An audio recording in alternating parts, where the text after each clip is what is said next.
Viewers, once again we welcome you to Good Morning Pakistan. Break से पहले जैसे कि हमने कहा कि once we come back after the break we're going to introduce our guest to you. आज के प्रोग्राम में डिस्कशन के लिए हमारे साथ हमारे मौजूद मेहमान तशरीफ रखते हैं. उनका तारुफ करा देते हैं. आज की हमारी पहली मेहमान शख्सियत हमारे साथ तशरीफ रखते हैं इम्तियाज वज़ीर साहब, वज़ीर मुमलिकत बराए मवासलात. आपकी तशरीफ आवरी का बहुत शुक्रिया. आपके साथ तशरीफ रखते हैं पाकिस्तान मुस्लिम लीग नवाज से ताल्लुक है मेंबर कौमी असेंबली हुमैर हयात खान रोखरी साहब. आपके भी बहुत शुक्रिया तशरीफ लाए. और आज की हमारी तीसरी मेहमान शख्सियत सरदार बहादुर खान सेहर साहब, मेंबर कौमी असेंबली पाकिस्तान मुस्लिम लीग से आपका ताल्लुक है. आपको भी बहुत शुक्रिया तशरीफ लाए. और viewers, when we talk of the interaction we have our cartoon segment as well, जिसमें हमारे कार्टूनिस्ट हमारे लिए लाइव कार्टून स्टूडियो में बनाते हैं. मज़र शहजाद, आपको बहुत बहुत शुक्रिया for your participation as well. Cartoon segment होता है जी towards the end of the show. और आज के प्रोग्राम में डिस्कशन का आगाज करने से पहले आज के प्रोग्राम में हम बात कर रहे हैं 3 नवंबर के इक़दाम, यानी कि 3 नवंबर 2007 के वो इक़दाम जिसको बहुत ज्यादा कंडेम किया गया ऑल ऑफ द कंट्री. और कल हुकूमत ने भी और अपोजिशन ने भी यकीनन उसको कंडेम किया और इमरजेंसी नाफिज की गई थी 3 नवंबर सन 2007 को. प्रोविंशियल कॉन्स्टिट्यूशनल ऑर्डर सामने आया था. इमरजेंसी तो बाद में खत्म कर दी गई, लेकिन उसके नतीजे में, उस इक़दाम के नतीजे में जो हमारे सामने उसके इफेक्ट्स आए उसको भी हम डिस्कस करेंगे आज के प्रोग्राम में. और साथ साथ कल कौमी असेंबली में वज़ीर आज़म पाकिस्तान जनाब सैयद यूसुफ रज़ा गिलानी ने खिताब करते हुए इसी हवाले से क्या कहा, आपको दिखाते हैं इक़्तिबास. चार्टर ऑफ डेमोक्रेसी के ऊपर जो हमारे वादे थे, जो मोहतरमा यकीनन काली पट्टी भी बांधी हुई थी और इसको यौम स्याह के तौर पे अब मनाया जाता है. इसमें मीडिया, सिविल सोसाइटी, हुकूमत सभी शामिल हैं. लॉयर्स मूवमेंट बहुत एक्टिव रही उस वक्त, क्योंकि जजेस को बरतरफ किया, उनको मुअत्तल किया गया और फिर उनकी बहाली के लिए तहरीक चलाई गई वकला की तरफ से, जो कि पहले से चल रही थी, लेकिन फिर उसके बाद जब दोबारा से मुअत्तल किया गया तब के चीफ जस्टिस इफ्तिखार मोहम्मद चौधरी साहब को, और उसके बाद उनको फिर दोबारा से बहाल किया गया. उस वक्त जब ये तहरीक चलाई गई तो आप देख रहे हैं कि जी उसके बाद कल के दिन जब ये दिन मनाया गया तो तमाम सिविल सोसाइटी, तमाम मेंबर पार्लियामेंटेरियंस आपको इसमें दिखाई दे रही हैं कि इस दिन को मार्क करें. इसमें अपोजिशन के लोग भी हैं और इसमें हुकूमत का भी एक नुमाइंदे आपको गुलाम अहमद बिलोर साहब भी दिखाई दे रहे हैं. तो उससे पहले आपको हनीफ अब्बासी साहब, खुर्शीद शाह साहब दिखाई दे रहे, ख्वाजा आसिफ, पाकिस्तान मुस्लिम लीग नवाज से उनका ताल्लुक है.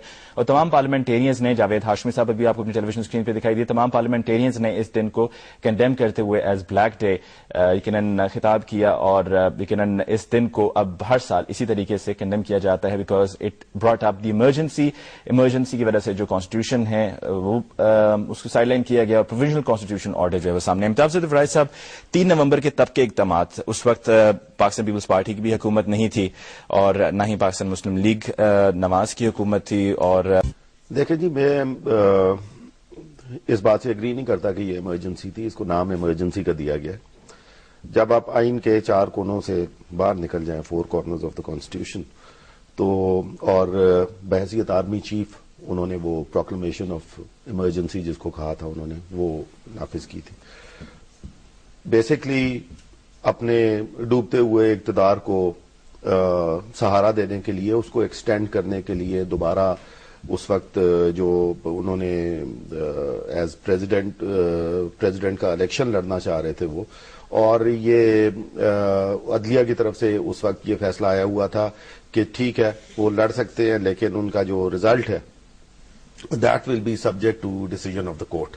ठीक है. तो it was expected that the court is going to rule that he is not qualified to contest for the office of the President of Pakistan because he was holding other offices, or even if he had given up his post as army chief, तो वो constitutional बार जो है 2 साल का वो पूरा नहीं हुआ था. तो उस सारी चीज को खत्म करने के लिए उन्होंने आइन की, मैं तो यही कहता हूं कि धज्जियां बिखेरी. और उस जब आप एक एस्टैब्लिश्ड ऑर्डर से बाहर निकलते हैं तो उन्होंने देखा कि मेरे रास्ते में जुडिशरी हाइल हो सकती है, तो जुडिशरी को उन्होंने जो है वो हिट किया और जजेस जो है उनको डिटेन भी किया गया, उनको अपने ऑफिस से रिमूव भी किया गया. ठीक है. मेरी नजर में it's a black day in the history of Pakistan और इसमें तो कोई दो राय नहीं है. लेकिन उसके बाद जिस तरीके से पूरी कौम गैल्वनाइज हुई, पूरी कौम मुत्तहिद हुई, सिविल सोसाइटी जिसमें पॉलिटिशियंस भी, मीडिया भी, लॉयर्स भी और other segments of the civil society, जिस तरीके से उन्होंने इस मौके पे उनको एक अपॉर्चुनिटी नजर आई कि इस बार हम अपने आप को असर्ट कर सकते हैं, जो कि ना वो 77 में कर सके थे, ना 99 में कर सके थे. तो ये एक अच्छी चीज, अच्छा पहलू इससे निकल के आया.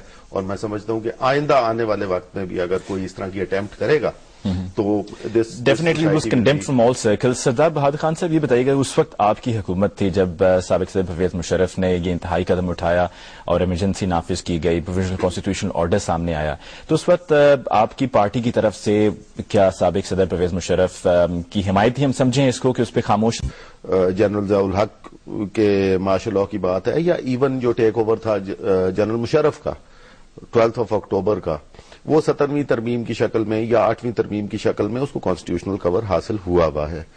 جہاں تک 3 نومبر کے اقدامات ہیں اس کو پارلیمنٹ نے ویلیڈیٹ نہیں کیا اور وہ انکارپوریٹڈ نہیں ہے, ان ایکشنز کو کوئی انڈیمنٹی یا کوئی کور حاصل نہیں ہے کانسٹیٹیوشن کے تحت. اور جب آپ نے کانسٹیٹیوشن کو وائلیٹ کیا, آرٹیکل 6 کو وائلیٹ کیا, تو یہ وائلیشن جو ہے یہ پھر ہائی ٹریزن ایکٹ جو اس آرٹیکل 6 کے نیچے بنا ہوا ہے اس کے تحت یہ وفاقی حکومت کی ذمہ داری ہے کہ وہ جو ہے اس چیز کی مدعی بنے گی اینڈ وہ پرسو کرے گی اس کیس کو. سو میں سمجھتا ہوں کہ اب وہ ٹائم آ گیا ہے کہ ہم لوگ اقتدار کی سیاست سے نکل کے, یا سیاست کا واحد مقصد جو ہے وہ انتخابی سیاست اور انتخابات جیت کے اقتدار میں آنا, یہ اس روش کو چھوڑیں.